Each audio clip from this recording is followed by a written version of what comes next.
Uh, I'm still not fully recovered, but hopefully by the end of May I'll be back and I'll be in full game mode. But yeah, just it was tough recovery. I mean, just with PT and getting the range in motion and getting your strength back. So it's my first major injury. So I mean, you know, it was a different experience, and you just want to make sure you do it right.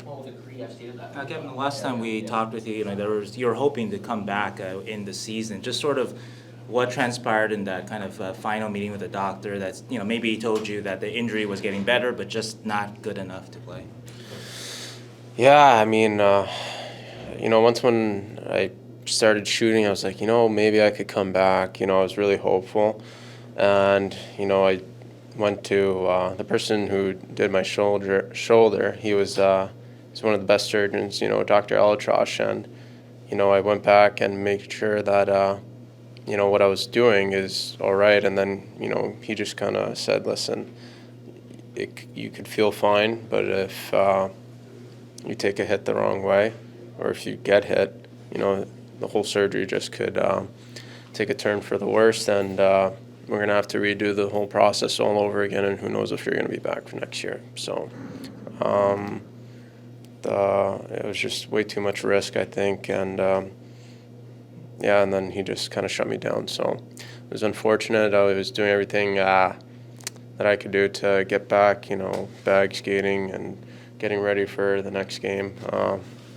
But yeah, it was just too early. So yeah. How frustrating is that? It's really frustrating. You want to be out there, help the guys win, and give them a little bit of boost. I mean, I'm one of the older guys now, and I know that a lot of the team relies on me to get out there and help them produce. So it was hard watching all the games because you want to be out there, but at the same time you're still cheering on the boys. And I think they finished the season strong and played with pride. I guess what's the rest of the summer look like for you? I mean, do you continue to train, I guess, or work strengthening the shoulder, and when do you think you might be getting back on the ice, I guess? Yeah, it's just strengthening it, making sure you get that range of motion, that flexibility back, and start skating and getting ready for camp. I mean, I think that's going to be the main focus for everybody. What we did this season wasn't enough, and it's the onus is on all of us, not just one player or two players. It's the whole team. So yeah, we got to make sure that we're coming to training camp ready to go, because this is a winning organization, and that's the way it's been for many years. So we want to get back to that identity and that culture as well, where we have a good foundation in the locker room and everyone's getting along. Was it especially frustrating, when people look at this team and the number one kind of need is that the team needs to score, and then for yourself, you're like, well, hey, that's what I do, but I can't be out there. So was that especially frustrating that way because your kind of skill is kind of what the team needed? Yeah, and I mean, you saw it. Like we just couldn't find ways to score, and I know that I can help the team, put up some goals and produce. Yeah, it's just it's tough. You can be as hard as play as defensive as you want, but if you're not scoring, you're not gonna win that many games. So I think that I think this summer's just gonna be big for all of us, and just make sure that we're gonna be all working hard and getting fit and ready, and make sure that everybody recovers as well. All the guys that need surgeries or physical therapy sessions or whatever it is, just be 100% ready to go. Kevin, in some ways, are you guys just sort of thinking, glad the season over, you get a fresh start next year, and hopefully everybody's healthy and ready to go? Yeah, I mean, yeah, that's what everybody's thinking. I mean, there's going to be a couple of changes, with new GM, and we don't know what he's going to do, but you can only control what you can control. So I think that's putting your time and effort into the weight room, working on your skating stride or whatever the case may be, and yeah, make sure that everyone's going to be 100% dialed in when training camp comes along. Speaking of GM, Doug had a very close relationship with a lot of the players and so on, and how much of that kind of weighed on the team there near the end? It was hard. It was hard. I mean, Doug, he was, he was kind of like the backbone of this organization. He provided so many people with jobs. He cared about all of us too, and it was he cared about everybody's family. He was a good person, good GM. He understood the game, incredible hockey mind, and not only that, he cared for all the players as well. Like you mentioned, a new GM, there will be changes. If a new GM comes up to you and says, why should Bob Boughner be the coach of this team, what would you say to the GM?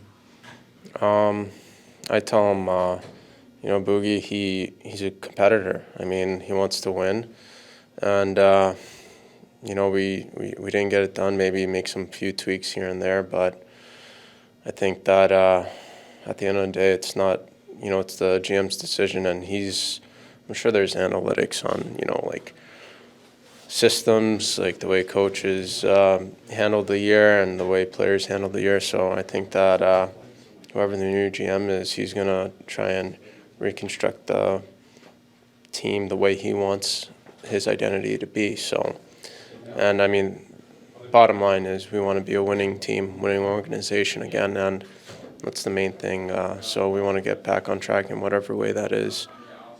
We just have to get there. Kevin, you mentioned a few tweaks.